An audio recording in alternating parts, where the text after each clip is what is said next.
여러분은 예수님에 대해서 어떻게 생각하십니까? 처음에 질문, 똑같은 질문이에요. 그냥 기도하면, 뭐 예수님의 이름으로 기도하면 하나님께서 내게 복 주실 거야. 예수님께 내가 어려움을 당할 때 기도하면 예수님께서 들어주시고 위로해 주실 거야. 그러나 오늘 이 복음서는 예수님께서는 우리의 죄의 문제를 해결해 줄 수 있는 분이라고 그렇게 말씀하고 있는 거예요. 그 예수님께서는 우리가 누구인지를, 이 여인이 누구인지를 알아보셨던 것처럼 사람의 시각으로 우리를 보는 것이 아니라, 사람의 생각으로 우리를 보는 것이 아니라 하나님의 옳음을 드러낼 수 있는 분으로 사람들의 죄의 문제가 있는지 없는지를 보고 판단할 수 있는 그런 분이라고 하는 것을 말씀하고 있는 거예요. 그래서 큰 선지자보다도 더 큰 선지자인 예수님은 여인이 죄인인 것도 물론 알았고, 거기에서 그친 것만이 아니라 그 여인이 용서받을 필요가 있다는 것도 알았고, 용서받으면 어떻게 살지도 아셨지요. 그리고 그 여인이 어떻게 삶을 바꿔갈지 그 가능성도 보신 겁니다. 그래서 많이 탕감받았으므로 이 여인은 많이 사랑할 것이다.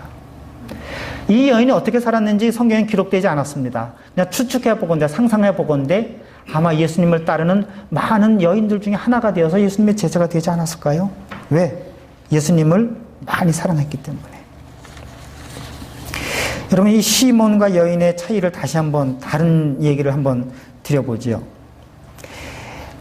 그 신분이나 행동의 차이도 있었지만 이렇게 용서를 받고 사랑을 하는 예수님에 대한 태도도 달라졌습니다. 이 여인은 예수님을 죄를 사하는 분으로 보셨죠. 그리고 자기 죄의 문제를 해결해 주신 분으로 봤습니다. 그래서 용서받은 후에 그의 행동이 거칠 것이 없었어요. 그 당시에 관습이나 여인이면 남자에게 어떻게 해야 된다, 여인은 남자에게 어떻게 해야 된다, 죄인이면 선지자에게, 랍비에게 어떻게 해야 된다 하는 것에 대해서 아무런 거침이 없었어요. 근데 저는 거침이 있어요. 여러분들은 거침이 있어요. 시몬은 예수님께서 자기 집에 오셨을 때 보통 사람들이 하던 관습도 관례도 전통도 따르지 않았어요. 예수님의 발을 닦아주지도 않았어요. 닦을 수 있도록 물을 내주지도 않았어요. 예수님의 말씀에 따르면. 손님들이 왔을 때 물을 떠서 발을 씻도록 하는 것이 당시의 예절인데 그런 최소한의 예의도 지키지 않았어요. 그런데 이 여인은 그 시몬과 대조적으로 예수님의 발을 눈물로 닦아주었고 그 머리털로 그 물기를 닦아줬고 향유를 그 발에 부었어요. 그 당시 사람들의 생각이나 관습이나 전통을 뛰어넘는 행동이죠. 그래서 이 여인이 그 여인은 그렇게 튀는 여인이었어요. 역시 죄인의 그런 기질이 있구나라고 생각하실 것이 아니라 용서받은 사람이 용서하는, 사랑받은 사람이 사랑할 수 있는. 그래서 여러분 오늘 그 성경 말씀에 보면 예수님의 말씀 그런 게 있지요. 47절에 보면 그 이름으로 내가 네게 말하노니 그 많은 죄가 사하여졌도다. 이는 그의 사랑함이 많음이라. 이것을 잘못 읽어서 그 이는이라고 하는 말을 이유로 읽으면 죄가 사해졌기 때문에 사랑했다고 그렇게 이해할 수 있습니다. 그러나 그것을 다른 말로 제대로 읽으면 죄가 많이 사해졌기 때문에 그 결과로 사랑하는 겁니다. 용서를 받았기 때문에 사랑하는 거예요. 죄 사함을 받았기 때문에 예수님을 사랑하는 거죠. 그래서 그렇게 읽어야 되는 것이 마땅한 것이 그 뒤에 있는 말씀하고도 같이 서로 대조되는 거죠. 사함을 받은 일이 적은 자는 적게 사랑하느니라. 그래서 예수님은 이 여인은 예수님에 대해서 거칠 것 없이 그렇게 사랑했습니다. 많이 용서받은 사람이기 때문에 많이 사랑할 수 있었죠.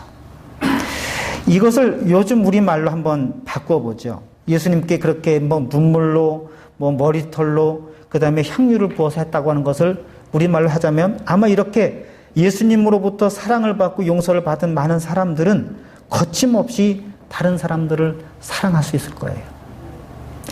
우리와 피부가 다르고, 언어가 다르고, 생각이 다른 사람일지라도 그 사람들을 거침없이 내 집에 초대해서 같이 식사를 할 거예요. 집 없는 사람들, 노숙자들에게 그저 동전 한 입 주는 것이 아니라 그런 사람들을 진짜 내 친구로, 내 이웃으로 대우하고 대접하는 것이 어려운 일이 아닐 겁니다. 가난한 사람들에게, 가난한 학생들에게 내 재능을 베풀어서 함께 재능을 나눠주는 것이 어려운 일들이 아닐 겁니다. 왜? 많이 사랑받았기 때문에, 많이 용서받았기 때문에. 학교에 가서 봉사하고 이 지역 사회에 동참하는 것이 그저 정보를 많이 얻어서 어떻게 하다 보면 이곳에서 편하게 살까가 아니라 이 세상에 살아가는 사람들과 함께 공동의 의와 선을 만들어가는 일이 우리 그리스도인들의 의무와 책임이라는 것을 알기에, 왜? 죄를 용서받은 의로운 사람이라는 것을 깨달았기 때문에, 주위에 있는 사람들에게 호의를 베풀고 은혜를 베풀고 사랑을 나누어주는 것이 그저 마지못해서 하는 의무가 아니라 자기 삶의 최선의 것으로 그렇게 사람들을 나눌 수 있는, 아니 그것이 삶의 본질이라고 하는 것을 깨닫고 살아가기 때문에. 왜? 용서받았기 때문에, 많이 사랑받았기 때문에. 그래서 이 죄 많은 여인은 다른 사람들이 자기에 대해서, 바리새파 시몬이 자기에 대해서 죄인이라고 쑥덕거리거나 비난하거나 눈치 보는 것에 대해서 연연해 하지 않습니다. 다른 사람이 그 사람을 어떻게 생각하는지에 대해서 평판에 대해서 생각하지 않았습니다. 자기가 하고 싶은 것, 자기가 할 수 있는 것, 자기가 최선을 다해서 예수님을 사랑할 수 있는 것, 이웃을 사랑할 수 있는 것, 그것을 가지고 예수님을 사랑하고 그렇게 살아갔을 겁니다. 이것이 우리 그리스도인들이 해야 될 그런 그리스도인의 삶의 모습이 아니겠습니까? 예수를 만나서 삶이 변화됐다면 예수를 만나기 전과 달라야 하지요. 돈을 쓰는 일도, 시간을 쓰는 일도, 내가 갖고 있는 재능을 쓰는 일도 달라야 하지 않겠습니까?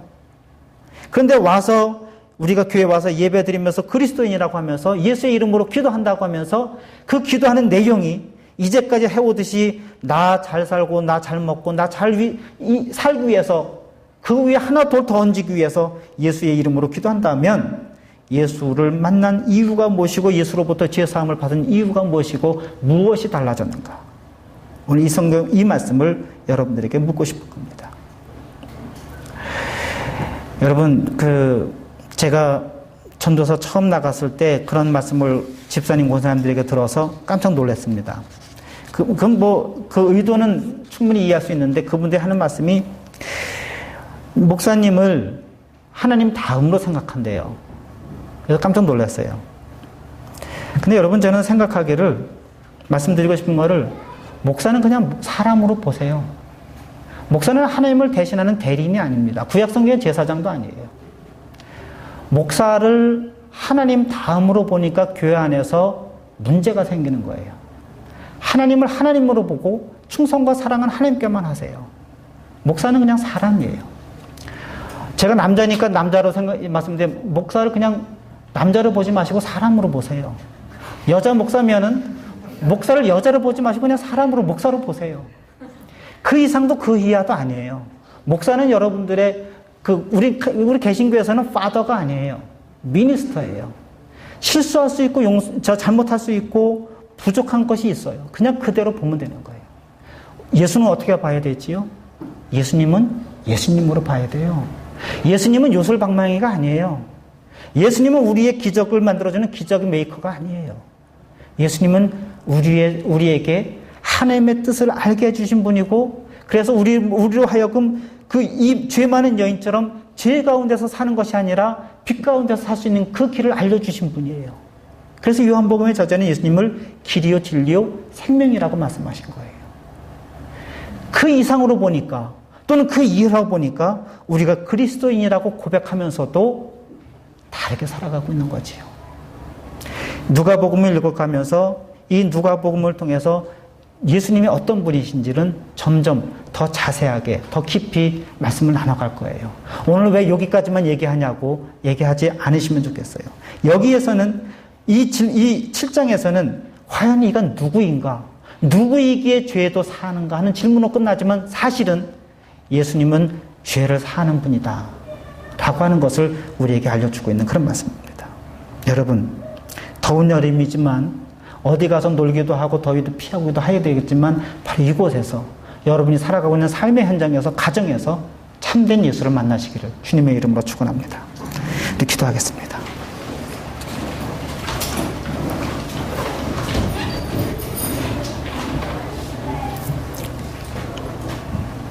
용서받은 사람이 하나님께로부터 오는 사랑을 알게 되고 그 사랑이 그 마음에서부터 넘쳐 흘러나옵니다. 예수님을 참되게 아는 사람이 자기 자신을 참된 예수님의 제자라고 그리스도인이라고 고백하면서 이 세상을 살아갑니다. 예수님, 우리의 죄의 문제를 해결해 주시고 우리에게 하나님의 뜻을 알려주신 그 예수님을 만날 수 있게 하셔서 예수님을 알기 전과 예수님을 안 이후가, 예수님을 믿기 전과 예수님을 믿은 이후가 확연히 다른 삶을 살 수 있도록 인도하여 주시옵소서. 예수 그리스도의 이름으로 기도드립니다. 아멘.